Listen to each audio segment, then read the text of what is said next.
இந்த பெண்ணுடைய ஜாதகப்படி வரக்கூடிய மாமியாருடைய ஸ்தானம் எப்படி இருக்குது, மருமகனுடைய ஜாதகப்படி மாமியார் ஸ்தானங்கள் எப்படி இருக்குன்னு பார்த்து ஒரு ஆய்வு ரீதியாக பாருங்கள். கட்டாயமாக பார்க்க சொல்லுங்கள். அப்போ அதை பார்க்க போகும்போது சில கிரகங்கள் நட்பு கிரகமாக இருக்கும், அதனால் ஸ்நேகம் அவங்களுக்கு உருவாயிரும். சில கிரகங்கள் ரீதியாக போனால் தடைகள் ஏற்படும், தாமதங்கள் ஏற்படும். தடைகளும் தாமதங்களும் வெவ்வேறு அப்படின்னு சொல்லப்படுது. அதாவது தடை இருந்தால் அந்த இடத்துல எந்த ஒரு காரியமும் தாமதமாகும். அப்போ ஒரு புரிதல் என்பது அந்த இடத்துல இருக்காது. அப்போ நாள்பட்ட புரிதல் வரப்போகும்போது எடுத்துனமே ஒரு வீட்டுக்குள்ள பெண்ணு போயிட்டாவே என்னன்னு கேட்டிங்கன்னா, மாமியாரையும் மருமகளையும் 2 பேரும் ஒரே இடத்துல இருக்க போகும்போது அடிக்கடி போனால் ஒன்று பெண்ணு குறை சொல்லுவாங்க, ஏன்னா மாமியார் குறை சொல்ல ஆரம்பிப்பாங்க.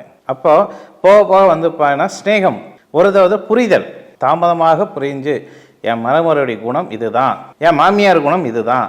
அப்போ மாமியார் குணத்துக்கு தகுந்தாப்புல என்னுடைய குணத்தை நான் சரிப்படுத்திக்கிட்டேன். இப்போ எனக்கு மாமியாருக்கு எந்த ஒரு சண்டை சச்சரவும் இல்லை.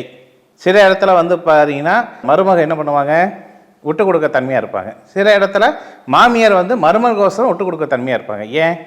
ஏன்னால என்னுடைய பையனுடைய வாழ்க்கை கிடக்கூடாது, நான் வயசாகி போச்சு, இன்னும் எத்தனை நாள் நான் வாழ போகிறேன், எனக்கு பிறகு பார்த்தீங்கன்னா அவள் தானே இந்த குடும்பத்தை கட்டி காப்பாற்ற வேண்டும், அவளுடைய குணத்துக்கு என்னையை நான் மாற்றிக்கிட்டேன், என் பிள்ளைகிட்ட எப்படி நான் பேச முடியுமோ அந்தமாரி நான் பேசி அது பக்குவமாக அந்த பிள்ளைய புரிய வச்சு என் மருமகளை போனால் முன்னே விரோதியாக பார்த்தேன்னா இப்போ சிநேகிதியாக பார்க்குறேன் அப்படின்ட்டு அந்த ஜாதக ரீதியாகவே இது தாமதம் ஆகக்கூடிய ஒரு வாய்ப்பு. சில இடத்துல பார்த்தீங்கன்னா